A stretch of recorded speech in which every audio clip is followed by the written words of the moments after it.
Kumusta Cebu, maayong adlaw Pinoy? O karon mga higala, maghisgot na punta og mga mahinungdano nga mga pagkaon para sa mga babae. Ang sa mga babae, unahon ta ang utanon nga cabbage. Suma pa sa mga researchers sa Narcis Health Study, miingon nga ang cabbage adunay daghang nga vitamin K nga mao karon gituhuan nila nga may bone protective effect. Nakita nato karon nga ang vitamin K dako kay tabang para sa mga babae nga nag-anto sa osteoporosis. Matud pa sa report nga ang mga babae nga may osteoporosis nga gitagaan sa vitamin K, 30% nini wala gyud hip fracture. Matud pa sa mga researchers nga ang mga dark green leafy vegetables sama sa Brussels sprouts, spinach, broccoli mao daghan og vitamin K. Apan ang pinakadaghan maogyod ang cabbage. So nahibaloan na nato karon nga gawas sa calcium ug vitamin D para sa osteoporosis, ang vitamin K may dakong hiya sa pagpalig-on sa atong mga kabukugan. Gawas pa niana ang cabbage aduna usab beta-carotene, vitamin C, sulforaphane, indole-3-carbinol ug brasinin folate nga mobatok usab sa mga cancer sa prostate, sa tinai ug sa suso sa babae.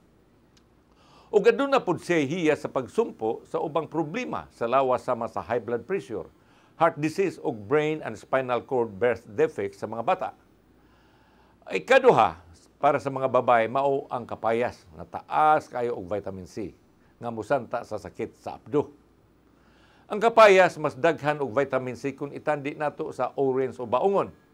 Nahibaw ta nga ang vitamin C mao gyud maayo nga pangbatok og panagang sa sakit sa abdo o gallbladder disease nga mas daghang ang babae nga mataptan kung itandi nato sa mga lalaki.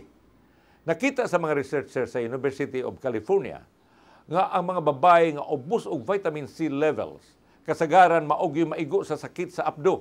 Busa gitambag yun sa mga researchers nga ang kapayas mao gyud labing maayo kaunon tungod sa taas kaayo nga vitamin C content. Dinhi sa ato, dali ra kaayong patubuon sa luyo sa atong balay. Busa magtanong kita og daghang kapayas. Then ikatulo, mao ang flaxseed nga mobatok sa kanser sa suso sa mga babae. Labi na kung may kaliwat, i-appeal gyud na sa imong pagkaon. Tasteless kini. Ang mga scientists nakadiskubre nga kini di ang flaxseed adunay daghang lineans nga usa ka estrogen-like compounds nga mao'y mobatok sa kanser sa suso sa mga babae. Usa kini sa mga exciting reports nga nahimo dito sa San Antonio Cancer Symposium sa Amerika, nag-ingon nga ang pagdugang sa flaxseed sa mga pagkaon o sudan sa mga babae nga may cancer sa tutoy, nakapahinay sa tubo o nakapahiyo sa bugon sa kanser.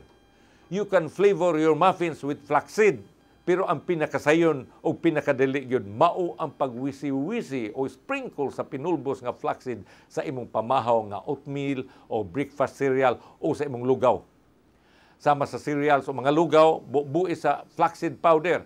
Karon dayon mga babae nga may kaliwat sa mga kanser sa suso o tutoy, adto adayon ang inyong suking tindahan sa health foods. Pangita ang flaxseed galinga sa imong coffee blender o grinder ug wisi-wisihig usa ka kutsarita ang imong pagkaon.